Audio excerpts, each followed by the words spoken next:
안녕하세요. 위젤라TV 시청하신 여러분들 반갑습니다. 저희 요즘 핫한 콘텐츠입니다. 제가 제일 좋아해요. 네, 극락으로 가죠. 우리 건축 극락. 네, 시간이 돌아왔습니다. 네, 함께 하시는 건축사님들 소개해 주세요. 예, 저는 오보건축의 양정원이고요. 오보건축의 전재영입니다. 네, 그리고 오늘 초대 손님이 특별히 오셨습니다. 너무 반갑습니다. 네, 소개해 주세요. 네, 안녕하세요. 저는 건축사 사무소 부피상점을 운영하고 있는 박지환이라고 합니다. 네. 건축사 사무소 이름이었군요. 네네, 부피상점이고요. 네. 원래 이제 두 분하고 좀 다르게 저는 배움이 없이 그냥 건설사에서 상품을 만들다가 무작정 건축사 사무소를 창업한 케이스입니다. 배움이 없다뇨. 석사 가방끈.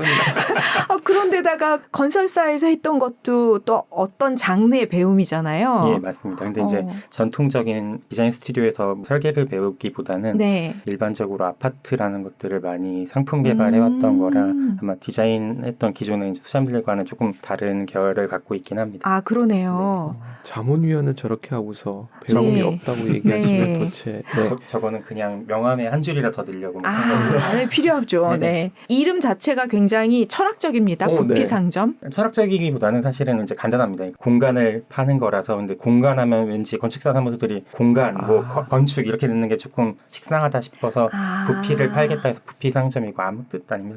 그냥. 뭔가 이렇게 심오한 건 사실은 많긴 한데. 좋은데요? 예, 예. 이름을 보면 약간 건축계의 백종원 같은 느낌이에요. 그러니까요.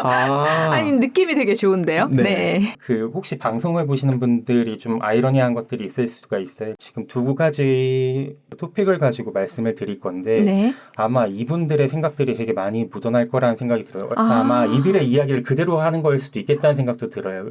왜냐하면 저는 이제 학교에서 여기 제일 왼쪽 상단에 보이시는 김인철 교수님이라고 하는데 이분한테 배우기 시작했고 네. 그래서 건축이라는 걸 처음 알게 됐는데 그 도서관에서 평소에 놀러 가는 걸 되게 좋아했는데 세상에. 예. 왜냐하면 이제 공짜로 놀 수 있는 놀이터였어가지고. 와, 시작부터 다르네요. 그러네. 그래서 그 두 번째 보이시는 분이 이진경이라는 그 철학가인데 이분의 책을 처음 보면서 이제 좀 생각을 달리 시작했는데 네. 철학자와 불독 청소부라고 하는 철학을 되게 쉽게 쓴 책들이 있었어요. 그걸 보면서 현상을 보면서 그냥 현상을 보면 안 되겠구나라는 생각이 들어서 좀 깊이 있게 됐고 네. 그러다 보니까 오른쪽에 이제 한참 지금은 조금 유행이 지났지만 램프라스라고 하는 사람이 세상을 바라보는 눈이 조금 다른 건축가를 만나기도 했고 그다음에 이제 건설회사를 가고 나니 계속 갈급한 것들이 있었는데 네. 건축은 어때야 될까 고민하던 와중에 이제 서울대 명예교수님인 김광환 교수님이 이제 왼쪽 하단에 계신 분인데 그분을 보면서 건축은 어때야 되나 이런 고민들도 하고 네. 그 이후에 창업을 하면서부터는 따라하고 싶은 사람이 이제 가운데 보이시는 조민석 소장님이시고 네네. 그다음에 간간히 아파트에 관심이 있다 보니까 박철수 교수님 이제 돌아가신 분이긴 한데 그분의 책들을 보면서 답습을 해서 아마 그들의 이야기들이 종합됐거나 혼종되어 있거나 아니면 그대로 얘기가 되지 않을까라는 생각이 들어서 이야기하면서 그분들의 강연에 있던 것들을 제 입으로 말하는 걸 수도 있겠다는 생각도 들긴 들었어요. 좋습니다. 네. 요즘 원래 그 편집이 능력이잖아요. 전 논문 에톨로지. 듣는 것 같은 느낌이었어요. 레퍼런스를 쫙 먼저 그러네요. 보여주시고 시작하는. 이건 내 얘기가 아닐 수도 있어. 조심해. 막 이렇게 이야기를 해주신 것 같아요. 맞아요. 레퍼런스를 든 게 맞습니다. 네. 두 번째 일반화 같은 경우는 집을 만들던 사람인데 설계보다는 기획을 많이 했었고 그다음에 상품을 만들기 위해서 건축사 사무소와 함께 협업을 해서 집을 만들었습니다. 근데 집이라는 것들 법으로 얘기를 하면 주택이라고 하고 아래 보이시는 뭐 단독주택부터 아파트까지 쭉 있는데 다양한 것들은 하지 않았고 저는 아파트만 해왔습니다. 네. 제가 유년 시절에 집이라고 하면 아마 이런 박공지붕의 집을 상상하는 경우들이 많은데 네. 요즘 아이들한테 집이라고 얘기하면 아마 이거를 얘기할 거예요. 그렇죠. 네. 뭐 이런 것들 보통 사람들이 성냥갑 같다고 일반적으로 얘기를 할 텐데 네. 사실은 같다고 생각하지만 다른 경우들이 있습니다. 제가 17년도인가 언제 그 현대미술관에 전시를 봤었는데 네. 정현두 작가의 상록타워라는 그런 전시가 있었습니다. 이거를 보면 80년대, 90년대 가정사들이 보이는데 모두 같은 공간임에도 불구하고 다들 다르게 구축되는 것들을 볼 수 있습니다. 많은 건축가들이 아파트는 똑같다, 성냥갑 같다고 하지만 그 안에서의 삶들은 달라지고 있고 그래서 저는 그것들을 부정하기보다 이런 현상에 대해서 어떻게 긍정화해서 건축할까를 고민을 많이 했던 상황입니다. 그리고 또 다른 아이러니를 한번 보여드리겠습니다. 이게 뭐냐면 선전인 겁니다. 이거는 예전에 서울에서 집은 사는 것이 아니라 사는 곳입니다 해서 바잉이 아니라 리빙 플레이스라고 얘기하면서 했던 적이 있었는데 이게 뭐 건축학과 학생들도 이런 것들을 답습하면서 사람이 사는 집, 그러니까 막 공간 같은 것은 되게 윤리적이고 좋고 에스테틱하다고 하지만 돈 주고 사는 이제 부동산의 대상들은 이게 투기 대상이라서 막 이렇게 경시하는 경우들이 건축학과에 많았었어요. 그래서 저는 사는 공간은 순결하고 부동산은 욕심과 나쁜 것인가라는 고민들을 하는데 사실은 부동산을 사지 않으면 살지 못하기 때문에 그렇죠. 네, 이것도 현재에 있는 현상이기 때문에 받아들이고 이것들을 네. 어떻게 하면 건축 설계하는 사람으로서 어떻게 더 좋게 만들 수 있을까를 고민했습니다. 오늘 말씀드린 두 가지의 주제는 이 고민에서 찾고 혼자 공부하다 보니까 나왔던 것들을 정리해서 한번 말씀드리려고 하는 겁니다. 그래서 제가 이 고민들 속에서 이제 차렸던 게 부피 상점이고요. 그래서 상점이라고 하는 것들은 현재 현황에 대해서 부정을 하거나 비난을 하는 것이 아니라 그대로 받아들이고 이것들을 어떻게 활용할까에 대한 고민 때문에 부피상점이라는 상호를 지었고 오늘 얘기하는 첫 번째 에피소드는 이벤트로 보는 선망의 주택 역사입니다. 뭐냐면 양 소장님이나 전 소장님한테 한번 여쭤보려고 하는데 어떤 집에 살고 싶은지가 되게 궁금하긴 합니다. 저는 그 유형에 대해서는 저기 좀 열려 있고요. 아파트는 아파트들의 편안함이 있고 그렇죠. 단독주택은 단독주택들의 또 로망이 있는데 또 그 관리가 불편한 걸 잘 알고 있기 때문에 맞아요. 그래서 저는 집 주변에 뭐가 좋은 게 있는 게 좋은 것 같아요. 그냥 좋은 공원이라든지 더 구체적으로는 되게 좋은 호프집이 있었으면 좋겠어요. 정확하게. 저희 집에 그렇죠. 저희 근처에 좋은 호프집이 하나 제발 있었으면 좋겠는데 저희 집 근처가 다 이제 아파트 단지다 보니까 그런 게 없어서 그 정도의 작은 네. 희망? 근데 이거 본인의 욕망을 정확하게 안다는 게 되게 힘든 건데 정말 정확하게 하시네요. 사실 네. 그런 희망 같은 게 결핍에서는 그래서 지금 네. 느끼는 결핍이 그런 겁니다. 네. 전 소장님은 저는 지금 제가 사는 아파트도 한 30년 넘은 되게 그 구축이라고 하죠. 네. 지하철장 있는 아파트 한번 살아보셨나요?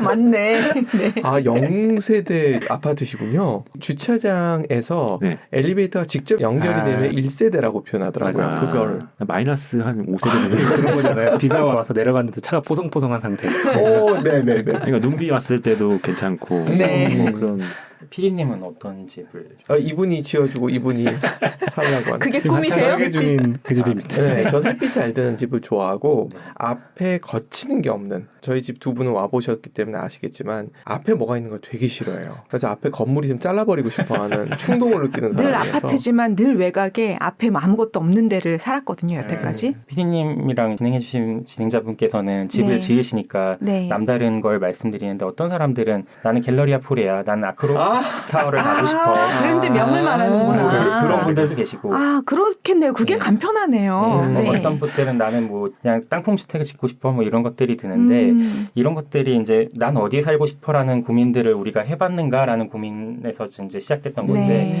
이게 아파트에서 상품 개발을 하면서 하이 브랜드를 만들어는 이제 저는 프로지오라는 브랜드를 만들었었는데 서밋 개발을 하라고 해서 여러 군데 여행도 보내주시고 했는데 고급에 대한 정의를 못 내리고 그냥 퇴사를 해버렸는데 잘하셨습니다. 네. 이러면서 그 얘기들을 한번 말씀드리려고 합니다. 주거 환경이 나빠진 악순환이 있습니다. 제가 그린 도표인데 이게 어디서 시작됐는지는 중요치 않고 만약에 이제 왼쪽 상단부터 시작을 하면 낮은 매입권이라고 하는 건 집이 싼 겁니다.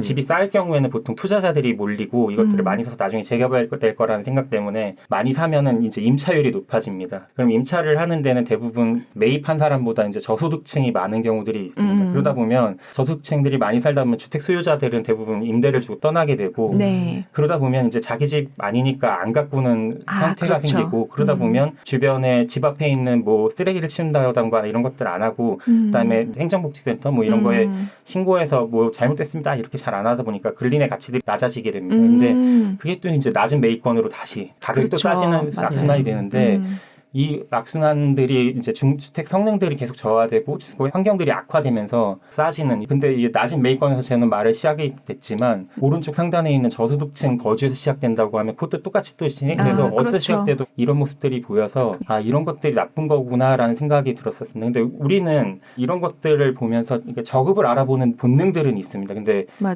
고급을 알아보려고 안목이 필요합니다. 아까 양 소장님이 되게 많이 좋은 말씀을 하셨는데 결핍이 곧 필요를 느낀다고 네. 얘기를 했는데 하는데 이게 좀 양 소장한테 죄송하긴 한데 결핍을 느낀다는 건 고급이 아닙니다. 왜냐하면 고급은 결핍이 없음이 고급의 시작이라서 그렇군요. 그래서 거기서부터 취향이라는 것들이 나오기 시작하니까 근데 우리나라 같은 경우는 제가 그냥 판단할 건데 고급을 알아보는 안목보다는 저급을 일찍 알아보는 본능을 알게 됐고 그것들을 피하는 과정에서 지금의 선망의 주택들이 나오지 않았나라는 생각들이 저는 들었었습니다. 맞아요. 어디까지나 그냥 제 생각입니다. 근데 고급을 알아보려면 아까 말씀하셨다시피 부족한 게 없어야 된다고 했는데 부족한 게 없다고 느끼는 사회가 아니어서 진짜 상위 1%나 부족함이 없다고 느낄까요? 나머지는 다 부족하다고 느낄 것 같아요. 그런 게 있는 것 같아요. 그러니까 여기 PT에는 만들진 않았는데 쓸데없는 얘기일 수 있는데 주거, 거주, 주택이라는 건 다 다른데 이제 거주성을 만든다라는 거는 예를 들어 집을 지시는데 오부에서 설계를 해주고 나면 거기서 뭐 가구도 놓고 어디 창이 필요하면은 설계할 때도 창을 내주세요. 여기는 아까 햇빛 필요하니까 해주세요. 이런 것들을 하면서 완성된 상태에서 계속 이제 주택을 사회화시키는 것들이 되면서 여기서 이제 만족감을 느끼는 것들이 이제 그 상태거든요. 그래서 부자와 가난한 것보다는 거주성을 내가 확보하고 있느냐에 대한 거가 더 중요한 것 같아요. 제가 보기엔. 다음 말씀을 드리면 철학자 브루디에라는 사람인데 가난한 사람과 나는 달라지기 위해서 구별 지으면서 나는 연봉 뭐 얼마 이상이야 라면서 구분 짓고 그 안에서 또 이제 예를 들어 억대 연봉이면 억대 연봉에서 나는 2억이야 난 3억이야 4억이야 하면서 계층을 막 나누다 보면 고급이 어느 순간 세팅이 되는 근데 그것들이 이제 본질적으로 향유한 문화가 좋냐라고 보다는 나는 너와 달라라는 것 때문에 이제 계층이 달라지면서 하는 것들이 지금의 역사가 아닌가라는 생각을 하고 있고 아직은 우리에게 고급은 실체 없는 껍데기를 사랑하는 거 아닐까라는 생각하면서 우리는 과연 우리가 좋아하는 고급은 무엇인가 사실은 고급이라고 명명은 했지만 우리가 좋아하는 것은 무엇인가라고 이렇게 대치될 수도 있는 그런 모습입니다. 그래서 그런 것들을 말씀드리려고 합니다. 역사적으로 말씀드리면 왜 1920년대를 잡았냐면 1920년대가 이제 제가 생각하는 근대이자 현대 건축의 시작이라서 옛날 것도 있지만 옛날은 너무 먼 얘기라서 지금 20년대부터 시작을 하려고 합니다. 그래서 일제 감정기부터 시작하려고 하고 관사와 사택에 대해서 말씀을 드리려고 합니다. 이건 1920년대의 서울의 모습입니다. 1920년대를 보면 아까 전 일제감정기라고 말씀을 드렸는데 뭐 기와보다는 초가집이 많은 상태였고 그 인프라가 없어서 거리에는 똥과 오줌이 많고 그다음에 구불구불한 길이 많았을 때입니다. 통치의 수단으로 사회나 경제적 약자를 위해서 집을 좀 마련해 주자라는 얘기들이 나옵니다. 그게 이제 조선 왕에서 나온 것들이 아니라 그러니까 물론 저는 일제를 싫어하긴 하지만 총독부에서 이제 관리 차원으로 집을 만들어 주자는 얘기가 나오는데 이때 당시에 왜 이런 얘기들이 나왔냐면 1915년도에서 20년도 사이에 토지 조사 사업을 합니다. 토지주들한테만 더 좋게 해서 자기의 땅을 자기가 농사를 못하고 막 뺏기고 이런 농지를 정리하다 보니까 그러다 보니까 그 자작농의 비율이 한 21.7%에서 19.5%로 줄어들고 소작농 같은 경우는 더합니다. 36에서 39.88로 느는데 뭐냐면 땅을 잃고 어딘가 일을 해야 되는 상황들이 오는데 소작농들이 많이들 생기다 보니까 나는 원래 100원의 싹이었는데 이제 50원이 돼야 되는 상황이 되니 못 살겠다. 대부분의 그런 사람들이 중하층의 농민들이고 이제 중산층이었는데 이런 사람들이 이제 못 살겠다 생각하고 나니까 도시로 올라오기 시작합니다. 한 1914년도에는 인구의 3.1%에서 약 10년이 지나면 한 1. 몇 % 정도가 올라갑니다. 지금으로 치면은 얼마 되지 않는 인구의 상승일 수도 있는데 그 당시로는 엄청난 폭발이었고 도시 팽창률로 보면 한 85% 정도 올라가는 것들을 볼 수 있는 상황입니다. 주거의 부족을 느끼게 되고 이때 이제 그런 얘기들도 합니다. 같은 일제 총독부지만 정치는 항상 정과 반이 있듯이 반대 세력에서 너네들 통치 잘 못하는 거 아니야? 이런 얘기들이 막 나옵니다. 근데 왜 보급이 안 될까? 살펴보면은 당시에 조선인들이 선호하는 원남동 주택 같은 경우는 이게 생산비가 평당 10원이었는데 60원으로 오르는 순간이 되고 일본인들이 사는 그 고시정이라는 것은 20원에서 한 50원 정도로 평당 생산비가 올라갑니다. 그러다 보니까 못 지을 수밖에 없는 순간이라서 총독부는 고민을 하기 시작합니다. 그래서 한편으로 또 그런 일도 있습니다. 뭐죠? 장군의 아들 같은 걸 보면 그 우미가 막 이런 데 보면 깨끗하잖아요. 근데 그런 게 그냥 생긴 것들이 아니라 기존에 있는 집들을 그냥 일제가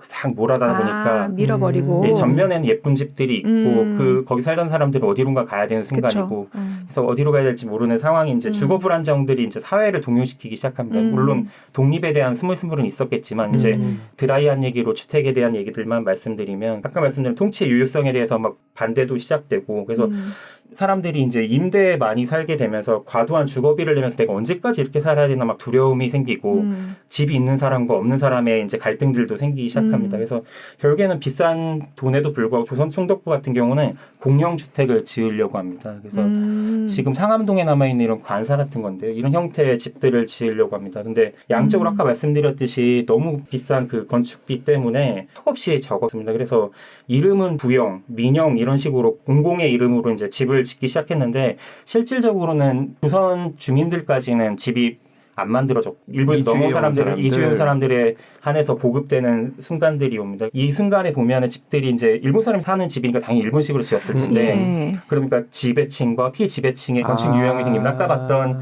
초가집과 이런 관사 스타일들이 나오는데 우리나라 같은 경우는 대륙성 기후에 있는 집인데 이런 거 같은 경우는 이제 해양성 기후에 있는 집이라서 한국에는 맞지 않는 지금은 맞을 수도 있지만 그 당시에 맞지 않는다고 생각했던 집들이었었습니다. 그럼에도 불구하고 이때는 뭐가 좋은지를 모르니까 참 묘하다. 예, 맞습니다. 이런 집들을 보면 그 예전에 마을에 막 구불구불한 것들이나 정비가 잘 된 게 있었고 뭐 이렇게 집적돼 있다 보니까 뭐 현대화된 것들도 있었고 더 중요한 거는 이제 서구 문물에 조금 앞섰던 일본 주택 기술 때문에 그때는 이제 일본에서는 표준화가 진행됐던 시절이라서 보급을 하면서 이제 카피앤페이스트 복사하는 방식을 했기 때문에 표준화가 된다는 것은 아무도 모르는 기술자가 집 짓는 것보다 일정 질 이상의 주택을 확보해 준다는 장점이 있어서 이제 우리나라 하고 있는 주거질보다 상대적으로 좋아 보이는 걸 느낍니다. 물론 해양성 기후라 우리나라에 맞지 않지만 좋지 않지만 좋아 보이는 그 아이러니한 순간이 오는데 이국적이라 또 좋아 보였나 보다. 왜냐하면 아까 전에 말씀드렸던 구별짓기가 여기도 있는 겁니다. 피지배층과 지배층의 이제 구별짓기들이 여기서 있으면서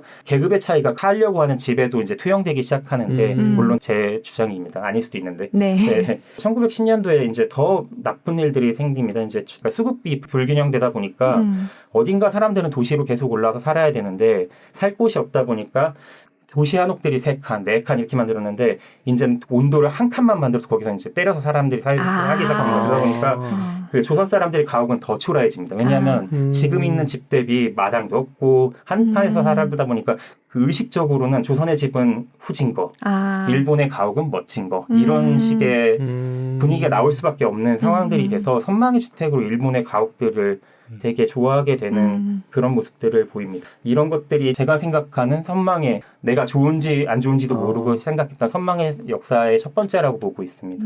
이 빈익빈 부익부가 가속화되면서 생긴 현상이기도 하네요. 물리적으로는요. 그러니까 일제를 걷어내고 그냥 돈만으로 보면 그렇습니다. 근데 당시에 조선인들이 살고 있는 생활상과는 맞지 않는 집이었음에도 불구하고 부자들이 사니까 좋아 보이는. 그렇죠. 타워펠, 네. 네, 맞습니다. 타워팰리스도 그렇습니다. 사실은. 두 번째 역사는 1950년대 휴전 이후입니다. 이때는 키워드로 말씀을 드리면 정부가 직접 주택을 공급하는 시기입니다. 이땐 진짜 많이 부서지기도 해서 더 그랬겠네요. 예, 맞습니다. 도표는 뭐 엄청 대단한 건 아니고 1950년대 주택 현황을 말씀을 드리는 건데 계속 부족률이 늘어나는 것들을 볼 수 있습니다. 근데 그러네요. 이 표를 보지 않아도 6.25 이후라는 사실만 보면 주택이 엄청나게 부족했다라는 거를 직감할 수 있습니다. 근데 이때 시기의 특징이라고 하면 대한민국 정부가 국가의 돈으로 주택 공급을 적극 나섰던 첫 시도이고 이후에 한 1980년대 노태우 정부에서 영구 임대 주택을 이제 보급하는 거 요 사이에서는 한 번도 정부가 자기 돈으로 집을 지은 적이 없습니다. 그래요? 그럼 정주영이 지은 거예요? 그렇죠. 정주영 많죠. 저는 배우 출신이니까 배우에도 있고 그렇군요. 죄송합니다. 얘기 잘못 들었네요. 아닙니다. 그런 상황이었었고 이제 6.25 이후에 뭐가 발달이 되냐면 산업은행이 창단이 됩니다.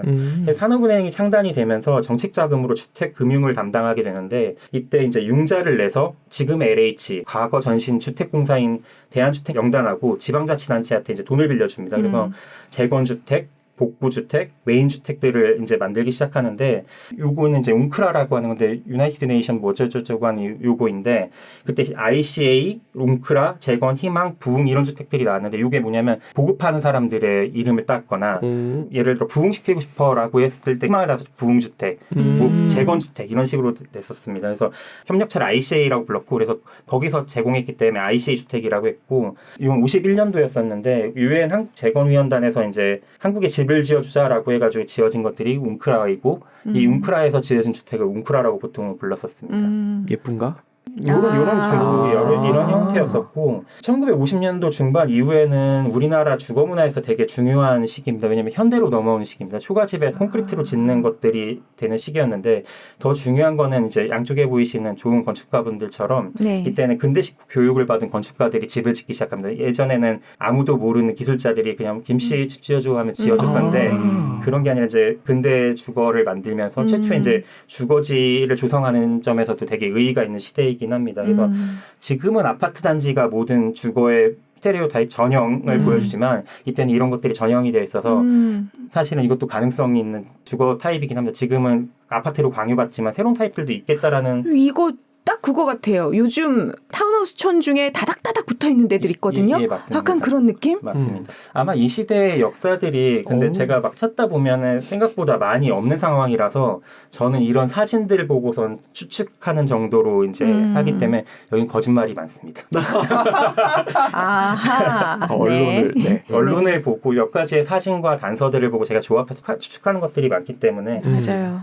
이 시기를 보면 경제적으로 그 되게 혼란기임을 알 수 있습니다. 왜냐하면 아까 전에 말씀드렸듯이 전쟁이 이미 나 있고 일제 감정기에도 물자 부족으로 공사비는 올라와 있었고 도시엔 인구가 집중이 되어 있는 상태고 왜냐하면 피난 갔던 사람들이 다시 원래 터전으로 왔기 때문에 주택 부족 계속되고 있었습니다. 그리고 6.25가 끝나고 나서 4분의 1 정도의 도시의 시가지들이 이렇게 망가지기 시작한 상태에서 재건은 어쩔 수 없는 그 나라의 숙제이긴 했었습니다. 그래서 휴전 회담이 끝나자마자 정부는 본격적으로 집을 지어주려고 고민을 합니다. 근데 어떤 돈으로 해야 될까라고 하는데 아까 말씀드린 산업은행에서 금융상품을 만들기 시작했고 지금처럼 고도화된 PF 상품은 아닌데 그런 것들을 만들기 시작했고 1955년부터 대한주택영단하고 산업은행, 뭐 서울시를 비롯해서 여러 자기네들 이름을 지어서 아까 말한 웅크라처럼 집을 짓기 시작합니다. 근데 원주주택들이 지어진 당시에 한국 사람들은 보통 이제 3종 주택에 산다고 했었는데 그 주택이 뭐냐면 재건주택, 희망주택, 부흥주택 같은 것들입니다. 이게 부흥주택 중에 하나의 모습이고 부흥주택이 생각보다 많이 안 팔렸어요. 그래서 이 광고를 한 거건데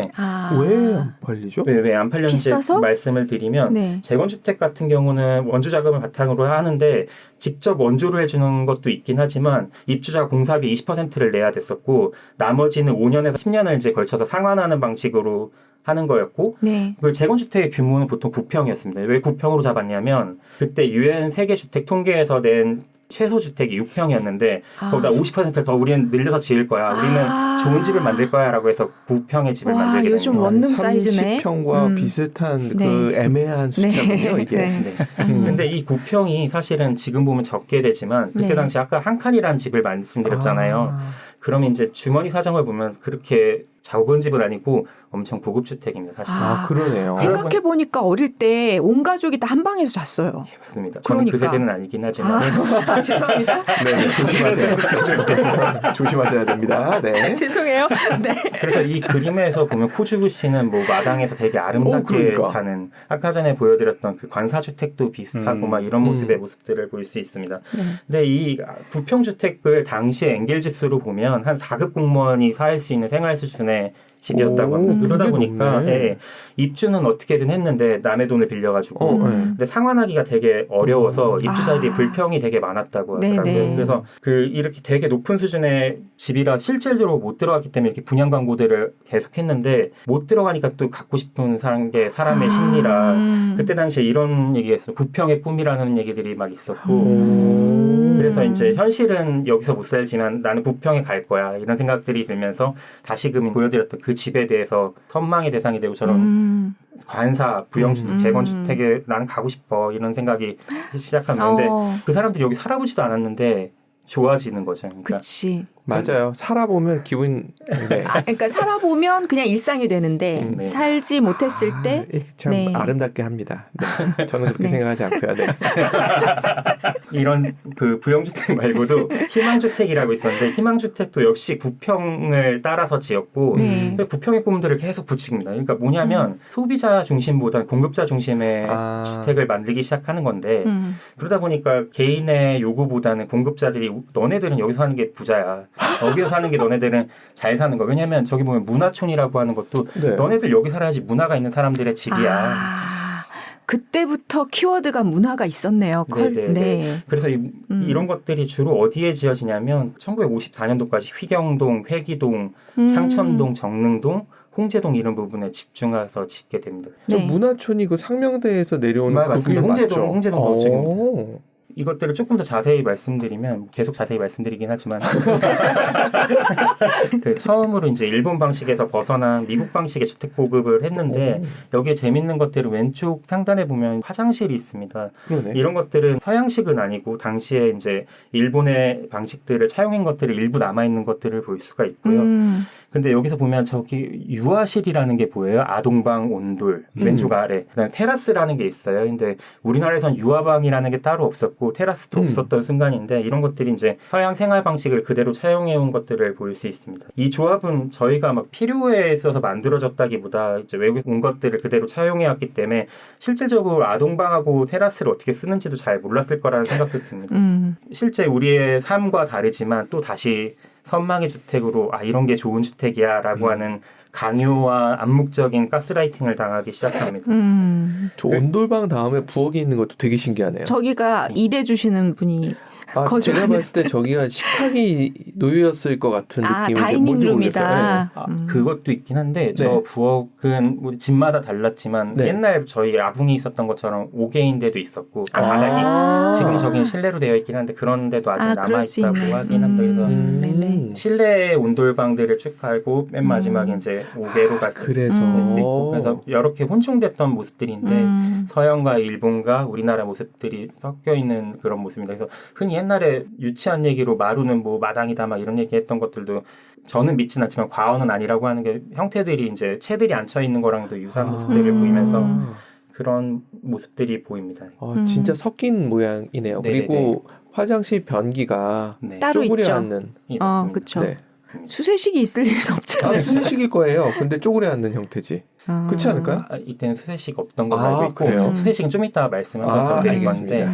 1967년도 대한주택공사에서 했던 기관지의 표지입니다. 대한주택공사들 안에서 자기네들이 보는 이제 기관지인데 네. 이게 아까 평면 보여드렸던 거에서 딱 3D로 올리면 유사의 형태가 됩니다. 똑같진 않습니다. 사실은 약간 거짓말하는 거고 네.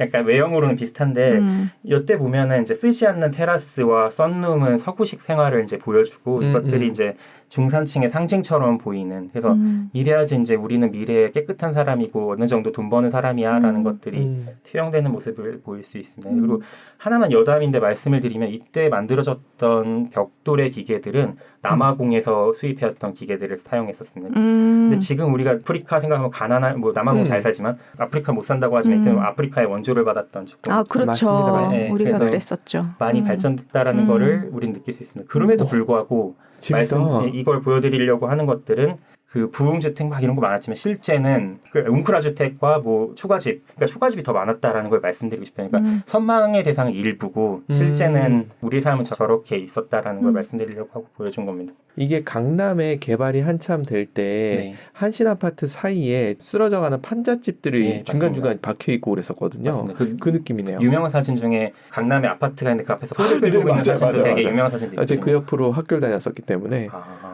부자식. 진짜 옛날. 제가요? 아니요. 옆으로 학교를 다녔다니까. 거기서 뛰어서 학교까지 가야 되는 그런 상황이었기 때문에. 네. 1960년대 정치적 변혁 속에서 과도기 이렇게 하는데 대형 아파트가 나오려고 했다가 실패하는 시기입니다. 이게 1960년대 혹시 이제 PD님은 연세가 어떻게 되는지 어느 시기? 어려요. 아직 안 태어났어요.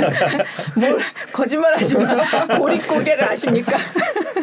그 본격적 대형 아파트 시대는 1970년대이지만 1960년대에 한번 시도를 하려고 합니다. 1960년대는 이제 정치적 상황을 말씀드리면 이승만 정부가 있다가 박정희 대통령이 끝나고 다시 만들어진 시대입니다. 그래서 1957년도에 이승만 대통령이 이제 막 수행 비서들하고 다니면서 집 잘 지어 이렇게 하면서 시찰하는 모습입니다. 그래서 그 이승만의 그 주택 보급에 대한 원대한 꿈들은 이렇게 됩니다. 이게 뭐냐면 지금 중앙하이츠 혹시 아시나요? 알죠, 중앙하이츠. 라는 브랜드는 알아요. 네, 지금 있는데 옛날엔 중앙산업이라는 이름으로 있었고 이승만의 원대한 꿈들이 1958년도에 성북구 종암동에 이루어집니다. 그게 이제 요 아파트인데 이 종암 아파트는 한 3개동이고 한 152가구 정도 되는 주택이었습니다. 그래서 당시 설계는 우리나라 사람이 못했고 독일에서 해왔는데 시공은 중앙산업에서 해서 진행을 하게 됩니다. 그래서 종합 아파트의 특징으로는 집안에 수세식 화장실이 있습니다. 아까 전에 수세식 여쭤봤지 않습니까? 근데 물어보지 않, 네, 그래가지고 네. 근데 여기 처음 이제 집 안에 수세식 화장실이 됐고 당시에 초가집 보여드렸던 것처럼 도시에는 집 밖에 공용 화장실을 보통 쓰는 경우들이 있어요. 그것도 이제 수세식 아닌 경우들도 많았었고요. 그렇기 때문에 집 안에 화장실이 있는 수세식이 있는 종암동 아파트 같은 경우는 엄청난 현대 문물인 것처럼 보이기 시작합니다. 그래서 아파트가 각광이 바들랑 말랑합니다. 사실은 아파트는 1920년대부터 있긴 했는데 그때는 별로 각광을 못 받다가 이때 좀 신기해지기 시작합니다. 근데 당시에 이제 종합 아파트를 분양을 하는 것보다 아까 말씀드린 대형주택 영단이라는 지금의 LH의 임대 상품으로 넘겨줍니다. 아, 분양을 안 하고 임대 상품으로. 네. 분양은 조금 이따가 또 말씀드릴 게인데 분양은 언제부터 시작했는지 한번 다시 말씀드릴게요. 네. 이게 아파트를 만들어 놓고 사람들 보고 살라고 하지만 아무도 공동주택 생활을 안 해본 거예요. 그러니까 조선일보에 나온 얘기를 그대로 말씀드려요. 층간소음? 네, 맞습니다. 그것도 있습니다. 그때도 있었습니다. 역사와 전통. 조선일보 얘기를 그대로 읽어드릴게요. 첫째가 소음으로 밤늦게 술을 마시며 계단을 쿵쿵거리며 올라와선 큰 소리로 부인을 불러대는 일이며 밤늦게 라디오를 틀어놓고 히덕거리는 일들이 자주 있으나 소음 노이로제가 걸리기 일수라는 것이다. 다음은 불결이다. 방안은 물론 방 바깥이며 마당이며 휴지며 쓰레기며 함부로 버리며 남의 집 앞에 쓰려고 하지도 않아도 자기 집의 먼지를 이웃 복도로 몰아넣는 게 참 힘든 일이다. 수도시설은 상층까지는 만들어졌으나 수압이 낮아서 반나절 물 나오려고 하면 한참을 기다려야 된다. 막 이런. 그래서 저희 경별 씨 멘트 같은데. 저는 멘트가 1960년대 멘트처럼 느껴져가지고. 네. 그래서 이런 초기의 유명세와 달리 불편하다는 소문이 파다하게 하면서 그렇겠네. 아파트에 대한 환상은 조금씩 줄어들기 시작합니다. 뭐 엄청난 환상이 있지 않았고 그냥 좋대라고 했는데 안 좋대라는 얘기도 나왔고 이승만 전 대통령이 네. 대형 아파트 건설을 한번 해보려고 꿈을 꿉니다. 근데 4.19와 5.16 군사 쿠데타로 이제 자초하게 됩니다. 그 이후에 이제 이 꿈을 박정희 대통령이 군사정권에 의해서 실현하게 됩니다. 그런 것들을 이제 뒤에 더 말씀드리려고 하는데 그 1961년도에 도화동에 지은 마포 아파트 1, 2차입니다. 이제 이게 아파트의 그 시대를 열리는데 아까 전에 분양이냐고 물어보셨지 않습니까? 네. 이게 분양 아파트의 시초이긴 합니다. 와, 동간접. 와, 간격 좀 엄청나네. 봐라. 저기가 공덕역인 거죠, 저 네, 사거리가. 맞습니다. 와. 네. 북쪽이 안동 쪽이잖아요. 맞습니다. 그래서 이때 이제 마포 도화동 아파트를 짓고 나면서 이제 정부 조직법이 바뀌면서 대한주택영단은 국토해양부 옛날에는 국토건설청이라고 했는데 여기 편입되면서 대한주택도시공사를 이제 개칭하게 됩니다.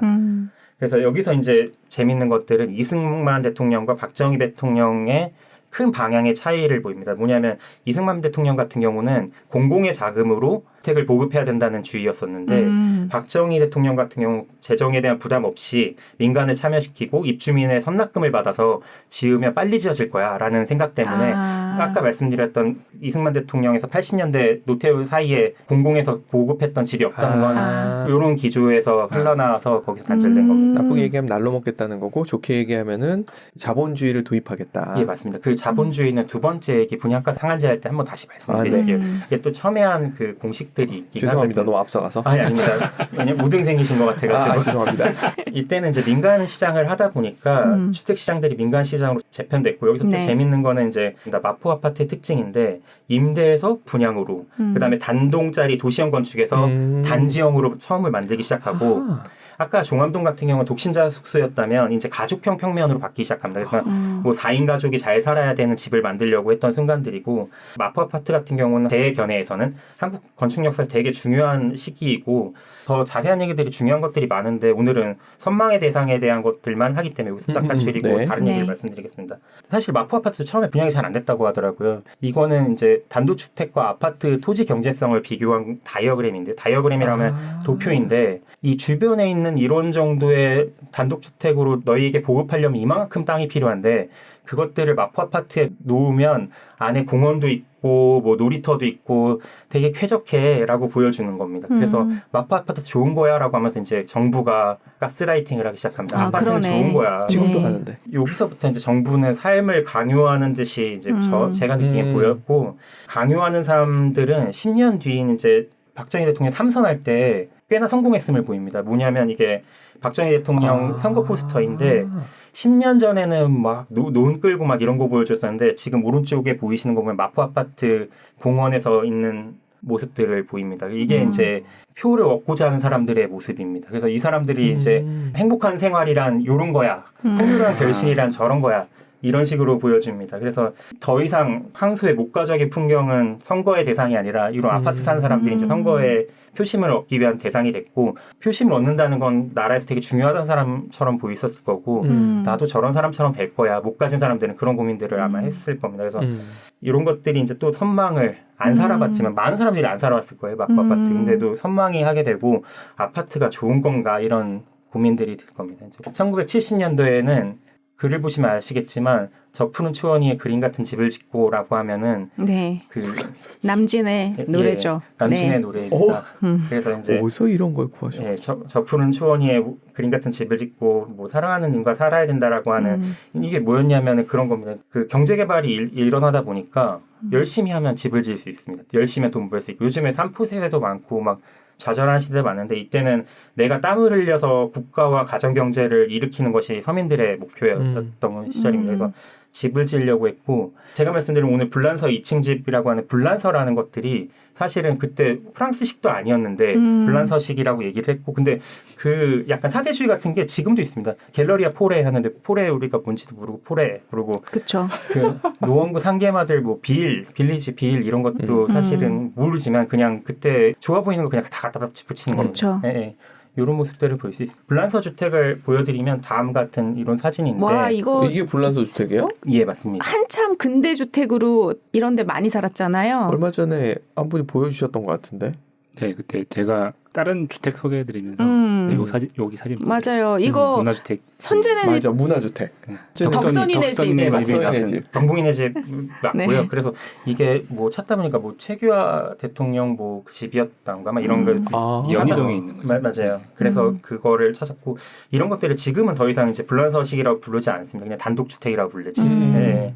근데 당시에는 이제 이렇게 이름을 붙였던 거는 팔고자 했던 건설업자들의 브랜드 전략이었었습니다. 이런 것들의 특징을 보면 전면에는 이제 각도가 다른 경사지붕을 박공지붕이라고 하는데 박공지붕 전면에 배치하고 1층을 지면에부터 일부 띄웁니다. 그리고 발코니와 테라스를 갖게 합니다. 1층은 2층보다는 넓게 하고 2층은 자연스럽게 조금 줄이다 보니까 2층에는 자연스럽게 테라스가 나오는 형태가 됩니다. 근데 저 2층에 있는 테라스를 보시면 난간들이 있는데 저게 이제 변주를 이뤄서 막 누구는 동그란 계단, 동그란 기둥, 누구 네모난 기둥 하는데 저런 것들이 뭐 어디서 근원도 없는데 저런 것들이 나오고 저게 불란서인 것 마냥 이제 막 얘기를 하기 시작합니다. 조금 특징을 말씀을 드리면 조선시대 기와집이나 초가집에 비해서 마당 규모가 되게 적습니다. 근데 이 마당 규모가 적은 게 이제 두 가지 설들이 있는데 일본 주택의 작은 정원에 영향을 받았다라는 설이 있고 사실은 피디님 했지만 사실 그걸 저는 아니라고 보는데 아 그래요? 네, 저는 토지 비용이 비싸서 그냥 집 안 치고 보니까 남는 땅이 적었다고 봅니다. 그런 두 가지가 있는데 여기서 재밌는 건 이제 1층을 띄운 점입니다. 1970년대를 생각해보면 아까 강남 강남 학교를 지나가셨다고 하셨잖아요. 네. 네. 그 강남 개발이 시작됐던 게 1970년대고 그쵸. 아파트 단지가 밀집되고 막 했는데 그땐 짓고 있었기 때문에 강남에 있던 사람들도 살려고 이제 강북으로 올라오기 시작합니다. 그 다음에 이제 일부 돈 있는 사람들은 자기 집을 지으려고 합니다. 그러다 보니 강북에 다들 터를 잡으려고 하기 시작했고 약간 밀집이 되기 시작합니다. 그래서 한편으로는 1980년대는 이제 강남이 개발되다 보니까 일자리가 더 있을 거야라고 생각을 해서 몰려드는 사람들이 되면서 단독주택은 다가구로 변합니다. 1980년대 다가구들이 많이 생기는데 저 띄어진 부분들이 보통은 이제 창고나 보일러 이런 식으로 썼었는데 네. 거기를 이제 사람이 살 수 있는 덕선이네. 공간으로 만들면서 반지하라는 것도 시작합니다. 여기서 반지하의 비극은 여기서 시작되긴 하는데 근데 이게 이제 또 재밌는 것들은 그 원래 부자들이 이렇게 해서 집을 지었고 세를 줬었는데 이게 이제 개발 방식하고 연동도 됩니다. 어떤 사람들은 집을 못 짓는데 집을 지으려고 하면 자기가 뭐 예를 들어 1,000원이 필요한데 800원밖에 없다고 하면 200원을 이 지하에 세를 받아가지고 집을 짓는 방식들을 하면서 세를 놓으면서 건설 자금을 확보하는 방식을 취하기도 하는데 지금이야 이제 기성고 대출이나 PF 이런 다양한 상품들이 있지만 당시에는 그게 최선의 금융 상품이었어서 저런 것들이 의미하는 바는 되게 큽니다. 그래서 70년도에서 80년도를 넘어가면서 이런 사진을 보여드리면 이 80년대에 있던 신문 기사를 발췌한 건데 2층 집 아까 전에 그런 미니 양옥을 짓는 것들이 선망의 대상이 됩니다. 그래서 집을 지을 수 있는 사람들은 왜 좋아했냐면 이 집을 지을 수 있는 건 상대적으로 돈이 많은 사람들이기 때문에 2층 집을 갖고 있는 사람은 대부분 자본가일 가능성이 높았기 때문에 2층 집을 갖고 싶어라고 하는 생각이 듭니다. 그런데 이제 이것들을 보면은 다시 선망의 그 원초적으로 이렇게 쭉 내려오다 보면 문화주택이랑 유사합니다. 그래서 아까 전에 양 소장님 문화주택이라고 하셨는데 그거와 되게 유사한 형태의 모습들을 보일 수 있습니다. 우세종이 이제 아파트가 저희의 이제 선망의 대상이 되기 전까지는 이제 계속 자리하고 있었고 이런 주거 방식들은 아까 전에 제가 집이란 무엇일까라고 했을 때 이런 삼각형 지붕을 말씀드렸을 때 아마 여기서부터 근원되지 않았을까라는 생각이 들기는 듭니다. 그래서 불란서 주택도 역시 자본가와 가난한 사람들을 구별짓는 또 다른 형태의 주택이라고 생각이 했었고 네. 그러면 이제 이 부자들끼리는 어떻게 싸웠냐라고 하면 요 난간을 바꾸거나 아니면 지붕을 조금 특이하게 하거나 이런 것들이 이제 이 사람들의 나와 너와 다름이야라고 보여주려고 좀 더 과도하게 되고 그래서 어느 집 보면 이런 막 이 네모난 창이 아니라 아치 이런 거 많이 보셨을 겁니다. 아, 그렇죠. 네네. 그런 것들이 네. 이제 과시하는 수단이 됐고 네. 그 집안에서 사는 모습들은 이런 모습이야라는 생각들이 있고 보통 이제 나무로 맞아요. 마감이 됐었고 저도 저런 집에 잠깐 살긴 했었는데 오, 잘 사셨네. 아니, 잘 사는 게 아니라 그냥 단독주택에 사는 거죠. 저는 불란서 주택이 아니라 단독주택에 사는 거예요. 네. 그리고 이제 응팔에서 사람들을 되게 많이 보실 수 있을 거예요. 아마 이거는 제 얘기 아니고 제가 이제 아까 오리진에 대한 얘기를 했었는데 박철수 교수님의 얘기예요. 그래서 이걸 보면 잘 이해할 수 있다라는 얘기입니다. 1970년도는 아파트의 건설의 시대이긴 한데 선분양 제도가 나왔고 단지형 아파트가 이제 만들어지기 시작합니다. 그리고 그 언론과 광고를 통해서 중산층 이미지를 가스라이팅하는 본격적인 시대입니다. 제가 진짜 자주 보는 자취남, 유부남. 맞습니다. 네, 자주 봅니다. 네, 자취남이 하는 유부남인데 네. 이게 신혼부부들이 어떤 집에 살 거냐라고 하면은 나는 그냥 단독주택 살고 싶어요라기보다는 아파트에서 좋은 집에서 살고 싶어하는 경우들이 많습니다. 이런 게 왜 생겼나라는 그 시점이 1970년대이고 자르는 걸 되게 좋아해서 말씀을 드리면 이야기는 제 지식인 양 막 말씀을 드리지만 90% 정도는 박철수 교수님이 얘기한 것들이 제가 체화돼서 제 거인지 아니면 그분의 것인지 모르고 얘기하는 거니까 네. 이게 준비하면서 그분의 이 이야기를 책을 보면서 지웠어요. 그러다 보니까 한 장, 두 장 남더라고요. 아, 그래요? 그래서 그분의 이야기를 많이 차용해왔으니까 조금 양해를 부탁드릴게요. 근데 네. 결혼을 요즘에 포기하는 사람들 중에 집 구비를 못해서 포기하는 사람들 되게 그쵸. 많다고 들었었어요. 그리고 실질적으로 아마 사정이 어려워서 결혼의 시작을 다세대 다가고 그게 나쁘다는 건 아니지만 그런데 시작을 하지만 마음 한구석엔 난 좋은 아파트를 가질 거야라는 그렇죠. 것들이 있는데 아마 이 시대에서 시작을 됐을 거라고 생각이 들고 이 정상인이라는 분이 쓴 아파트에 미치다라는 책을 보면 이런 말이 나옵니다. 한국은 평등사회다 이런 얘기가 나옵니다. 근데 그 평등사회가 우리가 하는 평등사회가 아니라 평은 우리는 아파트의 평수 그 다음에 등은 자녀가 학교에서 몇 등인가에 따라서 위에 그레이드는 나눠진다라는 이런 것들이 있는데 슬픈 상황들이 이제 지금 말씀드린 이 한강 맨션에서부터 시작한다고 볼 수 있습니다. 이런 아파트 이미지는 1969년도에 한강 맨션으로부터 시작됐거든요. 네. 우리나라 아파트가 처음 등장한 건 사실은 아까 말씀드렸던 것처럼 1920년대부터인데 네. 그 현재 우리가 아파트라고 하는 이미지들 있잖아요. 이미지의 시작은 여기서부터 시작했다고 보시면 조금 과언이지만 그래도 거의 거짓말은 아닐 겁니다. 근데 이 아파트가 처음 진행되고 나서 문제는 분양이 너무 안 됐습니다. 네, 분양이 너무 안 돼서 그 회고록에 보면 이런 얘기들이 있습니다. 당시 주택공사 사장이었는데 그때 사장이라 안 부르고 총재라고 불렀었거든요. 4대 총재인데 그 사람이 이런 회고록을 씁니다. 1968년도에 일본 출장을 갔는데 신문 광고에 나온 주택의 8알이 맨션 광고를 하고 있는데 우리도 이걸 한번 지어볼까? 예전에는 가난한 아파트를 지었는데 우리도 비싼 걸 한번 지어볼까? 이렇게 생각하고 출장을 갔다 옵니다. 너무나 잘 될 줄 알았습니다. 왜냐하면 일본에서 너무 선풍적으로 잘 팔리니까. 우리도 너무 잘 될 줄 알았는데 안 팔렸습니다. 이때 면적을 보면 단위 세대 면적 기준이 기존에 있었던 거에 한 3배에서 4배니까 당연히 이걸 살 사람들은 없었을 거라고 보는데 더 중요한 거는 이걸 지을 만한 건설사도 없었기 때문에 주택공시공사에서 본인들이 나섭니다. 그래서 시행도 본인들이 하고 건설도 본인들이 합니다.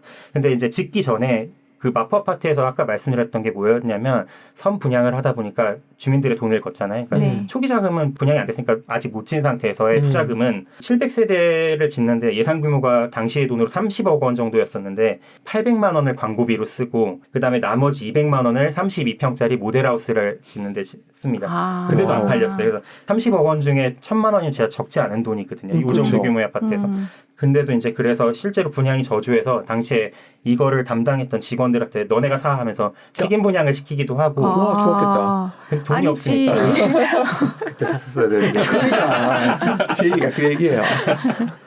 그리고 이제 막 그런 소문들을 내기 시작합니다. 실제 살았다고 얘기는 듣긴 들었는데 강부자나 패티김 같은 셀럽이 산대 이런 소문들을 막 만들면서 여기 좋은 데인가 이런 약간의 의구심을 만들기 시작합니다. 요즘이랑 똑같다. 똑같네. 네. 예, 맞습니다. 그래서 이게 이제 지금의 시작입니다. 예를 들어서 그 성수동에 있는 거 김수현이 샀대라고 하면서 갤러리 홀에 막 비싸다고 하잖아요. 맞아요.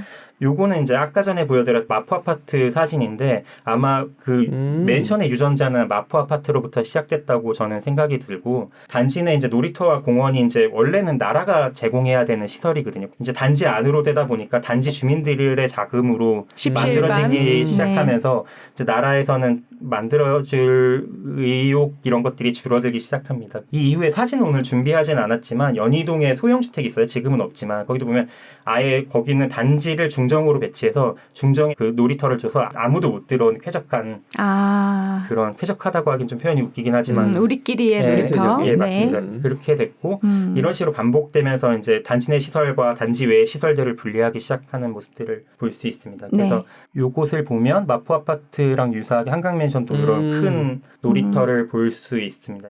여기 보면 안 팔렸었는데 이제 1차 광고가 나간 겁니다. 근데 이게 특징이 뭐냐면 아파트의 특징이 아니라 단지의 특징이라고 합니다. 그 건축가들이 아파트는 좋은데 단지는 틀렸다 이렇게 많이 얘기하는데 단지의 시작은 여기서 이제 퍼블리싱되는 순간인데 그것들을 잘 보면 우리는 교통이 좋고 자녀 교육 이때도 자녀 교육 되게 중요합니다. 그다음에 물이 잘 나오고 알루미늄 창이고 왜냐면 외장에서 반짝반짝해야 되니까 그다음에 놀이터와 정원 주차장이 있어요. 그다음에 쇼핑센터가 있으니까 장을 쉽게 볼 수 있고 온수도 항상 나와요. 아까 1층 위로 안 올라온다는 잘 나오고 그다음에 우리는 침대 생활할 수 있어요. 사실 온돌이 더 좋은데 침대가 이제 서구식 사회처럼 됐고 그다음에 여기 좀 저 발목할 만한 거는 단지 주위에 울타리를 쳐가지고 못 들어와요.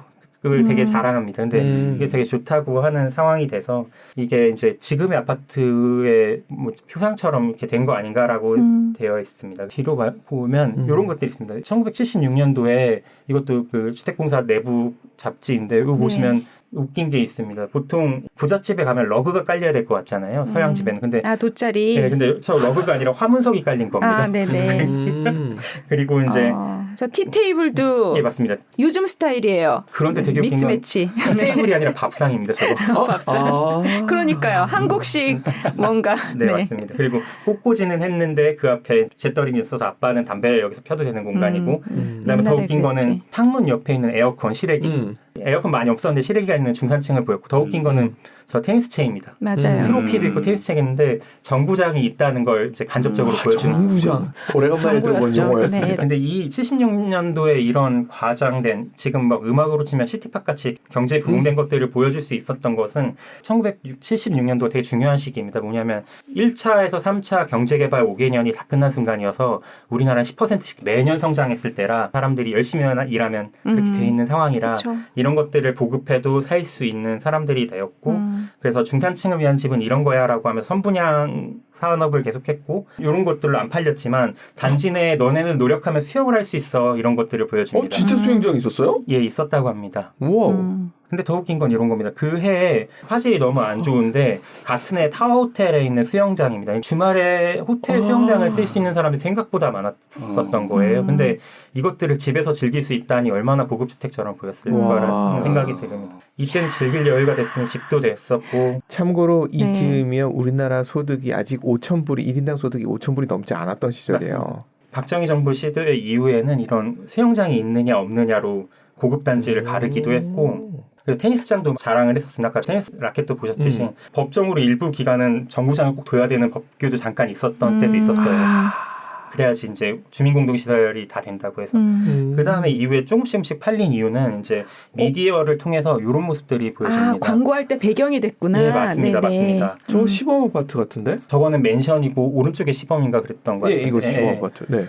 그래서 이렇게 도시성을 보여주는 데는 항상 맨션 아파트들이 배경에 깔려 있어서 처음에 맨션 아파트는 분양이 잘 안 돼서 2차 광고도 막 했었는데 이때부터 이제 물 엄청 팔리기 시작하면서 이후에 이제 여의도 시범 아파트, 반포 주공, 그다음에 삼익 아파트 이런 것들이 만들어지게 됩니다. 그래서 이런 욕망들이 주택 공급 시스템으로 되면서 공급자 중심의 이제 고급이 만들어졌고 아마 지금까지 이어지고 있다고 저는 생각이 돼서 네. 근데 이게 끝으로 정리하면서 말씀을 드리면 이 고급이나 선망하는 것들을 고민해볼 필요는 있는 것 같습니다. 매번 이제 건축가들이 이런 얘기들 합니다. 그러니까 아파트가 나쁘다고 하는데 아파트의 대안에 대해서 아무도 얘기를 하지 않습니다. 근데 나쁜 거는 뭐냐면 아파트 단지 이런 게 나쁜 게 아니라 선택의 대상이 없다는 게 문제입니다. 84의 돈을 가지고 살 수 있는 또 다른 얼터너티브들이 없는 게 되게 문제라 이런 것들을 해야 되는 건 되게 숙제인 것 같아요. 지금은. 이 숨 가쁘게 달려왔는데 되게 재밌었습니다. 네. 수강 신청을 하고 싶은. 이거 돈 내고 들어야 되는 진짜 네. 자세한 건 돈 내고 공개하는 걸로 하죠. 네, 그러죠. 다시 한번 해가지고. 네. 네, 오늘 시간 숨가쁘게 달려왔는데 정말 재밌었고요. 네, 감사합니다. 감사합니다. 네, 수고하셨습니다.